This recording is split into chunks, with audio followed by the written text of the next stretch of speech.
Hello everyone, I'm Nini FC and this is Blue Lines TV, and today I'm bringing you the match review for our 2-1 win over Leicester City. And yeah, you guys, you know what, I thought it was going to be 3-0. We had tons and tons of opportunities to really kill off this game and really win by a more convincing scoreline. But of course, you know, we've got some failings in the final third when we don't have our two men playing, you know, Hazard and Fabregas.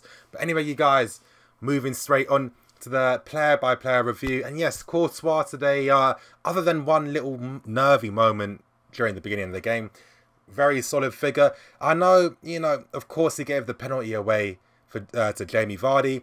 At the same time, Azpilicueta did not make it easy for him, and if anything, it was more of a reaction. And another thing too, it was quick thinking and good play by Jamie Vardy to really be alert and aware to make that run, because really, where the hell was he running to? He was always running to try and win that foul, and he got it. But I really think that Aspi should have done better to really help and, you know, kid it out of play. Let it go for a corner, if anything. If you're off balance, don't do that. But at the same time, when you're good players and you've got a good goalkeeper, you're always going to take that risk. And those risks don't become too high when you've got top quality players in your team. So I can understand it on both ways. But anyway, yes, Aspi again, continuing this thing of making one or two mistakes per game. And I don't know. I think maybe lack of fitness. I'm not too sure. But of course, it's natural. You know, every player, it's not normal for any player to just have continuous form throughout. Of course, at the same time, he put in a fantastic ball for the main man, Morata. And you guys definitely stay tuned for when I start praising and lavishing praise on Morata later on. The guy's a fantastic player. But yeah, Aspi, a fantastic cross by him. And he was solid defensively. Moving on to the rest of the back three, David Luiz. Not really much to really say. I thought, you know, he commanded the back line well. A few times he made runs further up, and it's always nice to see Luiz pushing further up. We saw that chance in the second half when, you know, how often do you ever see him even push up anyway? And then he does that 1-2 dink pass by Hazard, and then, you know, he tries to take the shot on the volley, and that's like classic David Luiz that we haven't seen for a few years. But yeah, standard performance. Moving on to Rudiger. Rudiger, he's still acclimatizing to everything. Now, we have to realise, when you're a defender, now there's this myth that it takes players a while to get acclimatised to the Premier League. It only takes two players time to get used to the Premier League, and that's your strikers and your defenders. If you're a striker, you have to understand what you can get away with, what kind of fouls the referee will allow and what they won't. Same thing for a defender. They, you know, especially, it's even harder for defenders because the pace of the Premier League. For example, there's no strikers like Jamie Vardy really in Serie A. And what do I mean by that? You don't have a striker that's going to just run for the sake of it and close down space whenever. Of course, with Rudiger, sometimes he's caught ball watching a bit too much and he's a bit too slow on the ball. But it's a growing pain of coming to the Premier League and getting used to a really fast-paced kind of game. And it's going to take him, you know, a few games. I think by December, January, I think he'll be fine. Of course, getting game time is going to help him acclimatise quicker to the league. But at the same time, he's given a decent account of himself. Yeah, there's a few times he gives away these really clumsy, silly fouls or, you know, clumsy-ish tackles. That's just a part and parcel of Rudiger's game. And before he came to Chelsea, he was compared a lot to David Luiz, and you can see some kind of similarities in Rudiger and an early David Luiz. But anyway, moving on to the midfield now. Yeah, this was a bit of a funny one. Now, of course, a lot of us didn't actually realise, and I know we spoke about, of course, Hazard not being fully match fit and Willian obviously missing a day of training, but we didn't think it would be enough for him to not start the game. Obviously, KANTE was, you know, obviously preferring fully fit players, and we saw something different today where Bakayoko did partner KANTE in midfield, and Fabregas had a bit of a free roll where, you know, this is what KANTE does like. Fabregas is part of the front three. We're also dropping deep to form a three-man midfield as well. And the first thing I need to say about KANTE and Bakayoko, KANTE, whatever you guys want to call it, as I've been trying to say and let people know, remember, you're playing as midfielders in a KANTE system. So don't fully expect Bakayoko to be able to play the same way he was doing at Monaco, where, you know, he had a bit more license to express himself and he could drive more and leave his position. You know, in our midfield, you have to keep your position. That's what Conte likes. Of course, when the wing-backs are getting forward and the front three are further up, they have to keep their shape in the middle because they're like the next wall to help prevent counter-attacking opportunities in case we're exposed on the flanks or, you know, whatever. That's how it works. Like I said with Bakayoko, when I said he needs adjusting and getting used to the system, I only meant in terms of the tactical, you know, the tactical system that Conte is going to expect Bakayoko carries out. That's all. Of course, Bakayoko is a good player. But I just want people to realise, don't expect too many gung-ho performances. I saw on Twitter, especially earlier on, that people were saying, you know, why were Kante and Bakayoko so deep and keeping their shape? But we should know that, you know, last season was the exact same thing. And if anything, I was curious to see how Conte would use Bakayoko in the team. And it seems like, of course, I'll give it a few more games, but so far it's looking like Bakayoko is going to continue in the Matic position. But here's the thing, of course, with Rudiger playing as part of the back three and Alonso having more license to get forward compared to last season, it doesn't seem like Bakayoko will necessarily be as, you know, tactically responsible as Matic was last season, purely because there's no weakness on the left-hand side anymore. So he will be able to express himself a bit, but at the same time, he will be having to do his job and doing what the manager tells him to do. Of course, a few times he went on a few nice runs and drives. That's the trademark of his game. We saw that earlier on in the first half.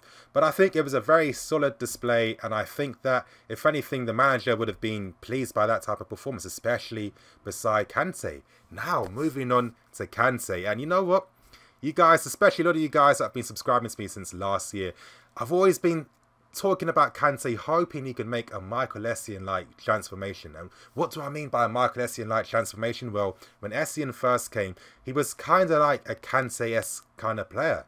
But then over the seasons, he developed more into his game, and then he became the most complete midfield player I think I've ever seen at Chelsea. The guy could win tackles, brush off opponents, could dictate the play, could play a pass, could score with his head, shoot from distance, could beat a man. He could do everything.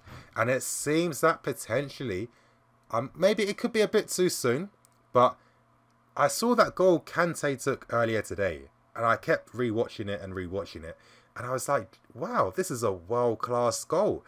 And I'm thinking, the intelligence behind everything, because you've got to realise it was drizzling and raining a bit, so the pitch was very slick and very wet. Now, Kante took responsibility to take a shot, which we've been seeing over the past couple of games, Kante being more willing to take shots. And this moment in the Leicester game earlier today, took responsibility and placed a low-driven shot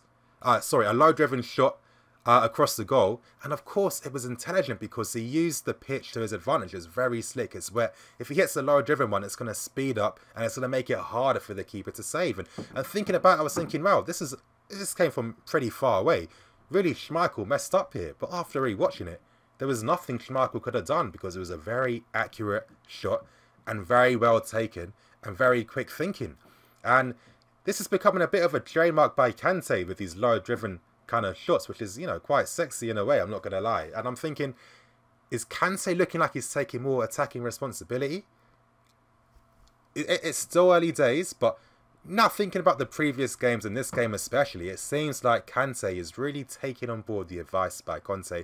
It seems they must be working on something in the training sessions because, of course, a lot of us see the training videos the players release and you see the shots they take and you see that Kante strikes the ball very cleanly. But it looks like Kante is really starting to develop and become a more all-round type of midfield player. And if this is the case, you guys... oh... wow, oh, I mean, honestly, it's going to be a crazy season. It's going to be a very, very good season. If what I think is going to happen does happen, and Kante becomes someone that gets you that 10 goals a season, then I think we've got a chance of winning the league this year. But anyway, you guys, moving on to the wing-backs, and yes, it seems recently, the play's been forced down the left-hand side more. It was a bit natural because it seemed that Fabregas was playing more on the left-hand side in that front three. So naturally the play was being, you know, obviously coming down the left-hand side. And it's also playing towards Alonso's good form. I think Alonso having a more attacking license and freedom to, you know, really push up is really helping the team. But in a way, it seems that Moses' contribution isn't as high. Of course, it doesn't help him that Pedro is very poor today. And what I keep saying about Pedro is this guy, 3 games you play, 1 game he's really good. 2nd game, average. 3rd game, poor. And I'm thinking, when you're playing for one of the best clubs in the world, you've got to be more consistent than that. You've got to be better than that. And it's too often Pedro seems to be allowed to be able to get away with performances where sometimes he just does nothing throughout the game other than 1 good moment. And that's not enough for me. At the same time, I think with Moses, even though he was solid, he's, you know, I don't know, it wasn't his best game in terms of end products. Of course, it's the crossing style. He really needs to improve on that and work on that. Too often, sometimes the moves can get broken down. But at the same time, it seems like he's playing more of the support role as a wing-back, because it looks like Alonso is the one who's allowed to get forward and actually take the shots, and Moses is really there to support and facilitate the width. And again, he does that role good. Defensively, he's solid. He doesn't get beaten. But in terms of his end products in the final third, and really it's just his, you know, his crossing, really. He needs to work on that because it's not his strongest facet at this moment in time. Now, moving on, of course, I spoke about Pedro. I don't really want to get into him because I was not happy with his performance today. Moving on to Fabregas, and yeah, Fabregas was looking good. And, you know, I like that. It's kind of like that Barcelona role he was playing where, you know, he was, you know, dropping in between the lines. And I think that's actually quite a nice way of using Fabregas, where he's able to drop into midfield and become part of the front 3, because Fabregas is amazing at off the ball runs. He knows how to create space, his link up play, his vision, and it's like you're getting the best of both worlds from Fabregas when you use him in that regard. And I think it was quite interesting. Maybe it could be something potentially we keep seeing throughout the season. I can imagine there'll be certain times, especially when we're playing some of the big teams, where we might resort to a 3-5-2. Yeah, Drinkwater could play, but I think Fabregas could, especially if he has the ability where he'd be allowed to sometimes push up with the front 3, then also become, you know, an extra man in midfield. And I think that could be an interesting facet and could really be a nice dynamic when we face some of the big guys. So it's going to be really interesting to see what happens in the Arsenal game next week. But happy with his performance. Some of the passes he made to Morata, and I've been talking about that. You know what? Actually, I need to talk about Morata. You guys, I know some of you guys watched the match preview that I released last night, and one point I wanted to make is, you know, this guy is the best guy we've had aerially since Didier Drogba, and if he keeps this up, if he can do this, if he keeps up this consistency for the next few years, I mean, he's got the potential to be better than Drogba than he was in the air. And it's not that Morata is just good at winning balls in the air, it's the intelligence. That's what I mean. It's kind of like a Cristiano Ronaldo-esque ability and a Didier Drogba-esque ability, where it's like the timing of the run. Now, for example, the first goal he scored with his head today, for the people who weren't paying attention, it could just seem like it was just a blind cross put in. Morata got on the end of that, but it wasn't. Morata had already made that quick movement and told Azpilicueta where he wants the ball to be. And Azpi played in a perfect cross. Morata got on the end of that, and that was it. And we don't see too many of those types of headed goal scoring chances scored these days in modern day football. Is that intelligence? A lot of times, players just wait in position for the ball to come to them, and they don't really attack the space in the box. And that's one thing I was talking about Morata before he came, is his ability to attack space in the box. Of course, I think sometimes he's just been a bit too instinctive with his shots. It was something he was speaking about in an earlier interview, but once he's got used to the pace and really, you know, understood, you know, what he can get away with defenders and what they can't get away with him, then I think he'll be more composed when it comes to finishing with his feet. But at the same time, he's not getting too many opportunities like that so far. I think all of that's going to change when you've got Hazard in the team playing with him. Because that's going to make a massive difference, especially with Pedro being on the right, creating that space for him. So expect to see, foot scoring Morata coming soon.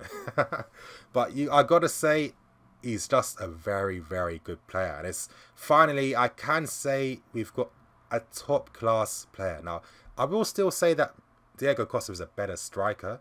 But in terms of who the better player is, it's clearly Morata. Let's look at his first touch. His first touch passes, his movement. It's all quick. It's all quick. It's all controlled. It's all measured. He can link up the players so easy. There's only one thing this guy needs to improve on, though. One thing. And I'm sure he'll definitely get better as the years go on, especially playing as number 1 for Chelsea. But he plays with his head down a bit too much, where he doesn't see the overall play. Now, this was one big criticism that he had at Real Madrid. You know, too often he's not focusing on what's around him, and he's being too, you know, he's focusing too much on what's in front of him. And I think when he gets that ability, which will come because the guy's only, what, 23, 24. By the time, I'm guessing 25, 26, he'll be even better than what he is now. And it's going to be really good to see. And I think with the money we spent, even though it is quite a lot, it was necessary because I think we brought in a top-class player. And it's clear to see that it's really helping elevate the 3-4-3. Because think about it. Last season, we couldn't be playing in crosses at all because who's going to score them? No one did. For the past few years, we barely ever score from heads. So now we have another dimension in our attacking play because of Morata. And I think when he's got guys like Hazard beside him who will make his life even easier, it's going to be lit. I'm not going to lie. But anyway, you guys, yeah, that's the player-by-player review. Of course, the subs came on later on, you know, the likes of Willian. Hazard, finally good to see Hazard coming back. We were missing him. And, you know, it's just effortless. The guy is the best player in the league. His touches, his control, that bit of play near the end. And this is a sign up, but the commentator I was watching the stream on today, my God, was this guy so jaded. It was so irritating. I actually had to mute the thing afterwards because it was getting too much for me. I was getting annoyed. And I'm thinking, like, I don't want to grow up to be bitter and jaded like this. I can't be doing that. So I need to, like, control myself now. But it was great to see Hazard coming back. I expect him to start against Karabakh in the Champions League game next week, and then he'll start against Arsenal. And I think we will be beating Arsenal. You'll hear my thoughts in the match previews when that comes out next week. But it was very good to see Hazard, and I think obviously going with Belgium, as I said before, it was basically like a mini pre-season for him because he's playing against very weak opposition. He's able to regain his fitness, and you know it has worked out very well. And yeah, that was really it. Leicester, they gave a decent account of themselves in a way. I don't know. Honestly, I can't even really say that because if we were more clinical and weren't so poor with our final pass, this should have been more than 2 goals scored. It should have been 3 or 4 easily. And it definitely would have been like that. I'm not going to lie. That extra time was the funniest extra time I've seen for so long. I was thinking it's like the amount of easy passes we were messing up. It was like watching someone who's never played FIFA play FIFA. You know what I mean? It's just constantly doing the wrong thing. And it was like we were trying our hardest to give Leicester some inkling of hope to try and get back in the game. There was no control. It was just players playing for themselves and then not playing the correct passes and things like that. It was so weird. It was kind of baffling. But of course we came through it. But Leicester at the same time, like I said, they had a lot of space down on the flanks. Couldn't really cope. Of course, at the start, the plan was to have Slimani and especially Vardy. You know, Vardy was putting a lot of pressure on Rudiger. That was the game plan, to unsettle the back four, make it hard for us to distribute the ball out, because they were thinking that, you know, the creativity from the likes of Bakayoko and Kante might not be as high, and they could have a good defensive performance against us. And during the first half, they're giving a decent account of themselves defensively. You know, thank God that, you know, genius bit of play by Morata came in the end to really get the goal in the 40th minute to change the whole dynamic of the game, because then that forced Leicester out. And of course, in the second half came, they switched to a 4-3-3, and, you know, they took off one of their strikers, meaning that the pressing up top wasn't the same at all. And it was kind of similar to Arsenal. If you're not going to press and close us down, you're just giving us free possession and giving us free opportunities to have chances. And that's what kept happening all the time. And yeah, it became very easy. Of course, that penalty came out of nothing. This happens in football sometimes. Nothing to fret about too much. I still felt we'd have control during the game afterwards, and we didn't. You know, should have scored more goals. But I thought it was a fairly convincing win against Leicester City. And I think, if anything, we're going to be on a bit of a good run now, because we've got Karabakh coming next week, and then Arsenal afterwards. And I think that they will be there for the taking. I think now all the players are reaching their peak match fitness. It looks like Bakayoko is close to 100%. It looks like Hazard will be as well. And it looks like KANTE has a very deep squad selection now, especially with the players he's brought in. I think Drinkwater's the only guy that needs to get fully fit, but I expect him to play against Karabakh next week.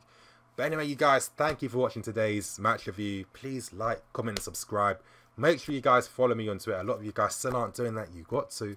Top left corner at NiniFC. Follow that. There's a Snapchat account there too. The minute I get my iTunes HDMI cable then I'll be bringing back the Snapchat Q&A. So, you know, stay tuned with me on social media to find out when that's going to happen. Also, to remind you guys as well, next Friday, I'm going to Malaysia with the Bay. I'll be there for 2 weeks. I'm going to Kuala Lumpur. Of course, don't worry, I'm preparing a lot of videos in advance, so I'm pre-recording them so I can release them when I'm still out. Plus, I still should be able to do live streams, match previews, and match reviews. So don't worry, you guys, you know, I never rest. I'm always working, don't worry. You'll still get your content. But anyway, you guys, thank you for watching today's video. I'm Linny FC. This is Blue Lines TV. Signing out.